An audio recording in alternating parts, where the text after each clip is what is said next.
Preach it, Dr. Stancic. Tell us about this film and what you're trying to do with it.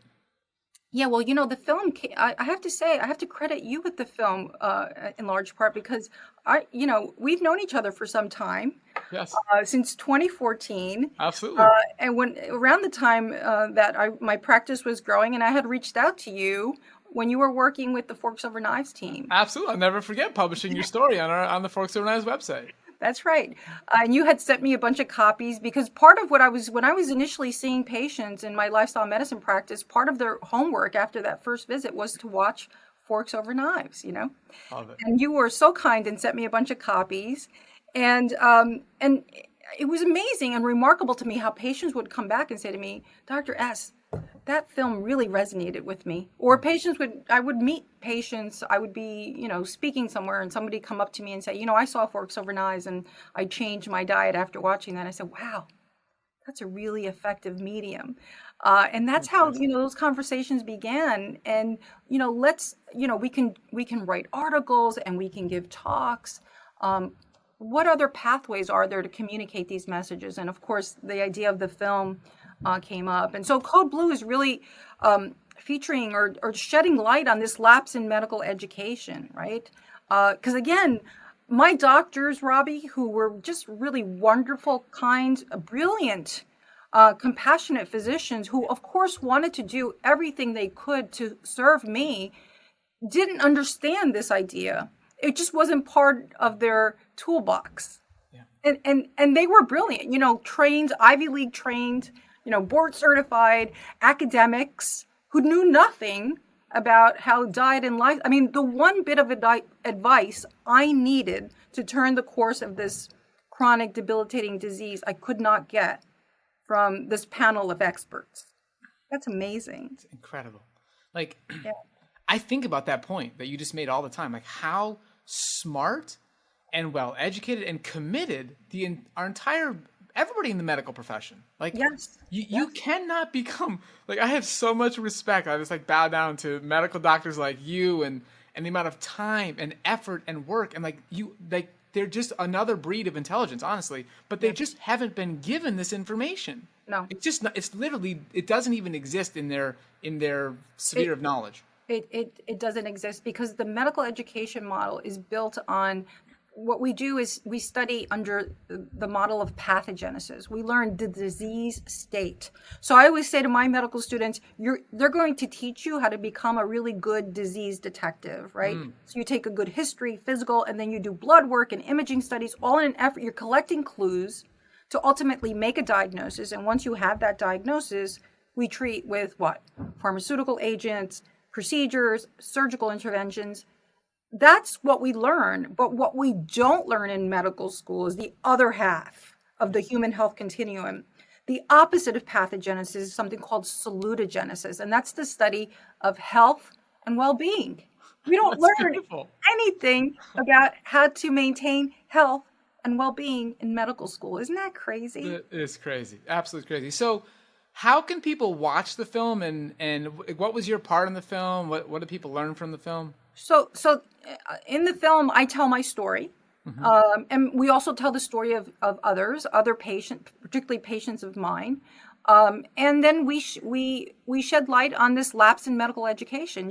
We just don't learn anything about nutrition and lifestyle. In fact, only 1 in 4 medical schools cover nutrition at all. But of course, the nutrition that they do cover is not really the type of nutrition education that we need in order to counsel patients. It's biochemistry, it's micronutrient deficiencies, things that are really not what we need. And even, Robby, if you think about it, the way we train physicians is completely misaligned with the principles of lifestyle medicine. I mean, they're highly stressed. We don't sleep. There's no time for us to eat in a healthful fashion, so we're probably eating primarily out of vending machines and out of takeout, largely, regrettably, fast food. So think about it. So you're highly stressed. You don't sleep. You have no time to exercise. Physicians have one of the highest rates of stress, anxiety, depression, and even suicide. So the whole system needs to be taken down and rebuilt. I mean, we should embody the principles of lifestyle medicine. We should embody the principles of health because we should be an example for our patients. I'm ready to run out of this office right now, go to the hospital, and start take the doctors back. Look, we need to watch this movie tonight. Let's go. Yeah. Honestly, when you think about it, it's just so outrageously backwards. Like the food that's even being fed in hospitals right now. Yes. Well, I'm glad you brought that up. I don't know if you know about this, but in our hospital, at New Jersey Medical School, within the cafeteria, which feeds both the medical school and the hospital, there was a Burger King for 26 years. It was there for 26 years. And I can tell you that over the years, I have tried my best. I've written politicians. I've written the CEOs of hospitals. We started a petition. We collected 3,000 plus signatures. We even had a protest. Neil Barnard from PCRM supported that effort. And do you know we finally got it out of the hospital? Well done. Congratulations. Yes, we finally did. It took 26 years, but we finally encouraged the leadership there to remove it. But 63% of medical schools are affiliated with fast food eateries in their hospitals, which is crazy. Unbelievable. But we have one less now, so I'm proud of that. Yeah, well done, well done. Okay, so amongst your crazy life of running marathons and running a medical practice and filming this movie and all that stuff, you somehow found time to write a book. It's called What's Missing in Medicine. It's a fantastic book. What was your motivation to, write this book? Yeah, I just wanted to offer a path to arriving at your optimal existence. I mean, and I wanted it to be simple, and it really reads like a conversation between myself and the reader. And as I said, the power of lifestyle medicine, I think, is the simplicity of it all. And so it's really about walking through all the aspects. I use the analogy of the wheel, Robbie, instead of, some people use pillars. Mm-hmm. I like the wheel and I use the spokes as the analogy. And the reason I like that is because I want people to understand that they're interconnected, Yeah.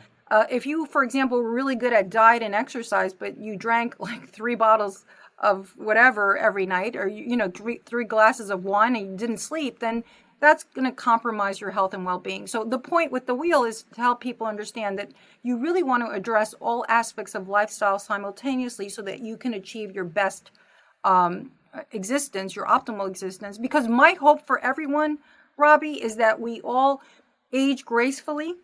We live to our optimal potential, free of chronic disease. And then on that very last day on planet Earth, this is what I hope for each and every one of us, that it is a beautiful day surrounded by those you love, clear of mind.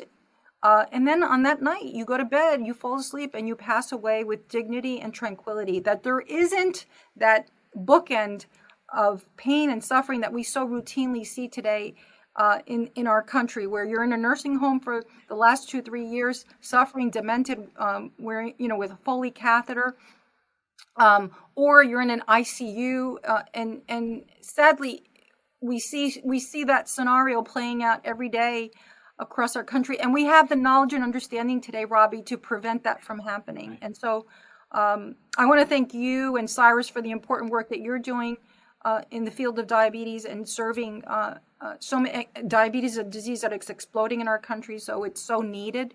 But there's so much we can do to support individuals on taking control of their personal health, and sort of, I hope that we can all experience that end of life where we're not suffering at the end, that we're in fact joyful and tranquil at the end of life.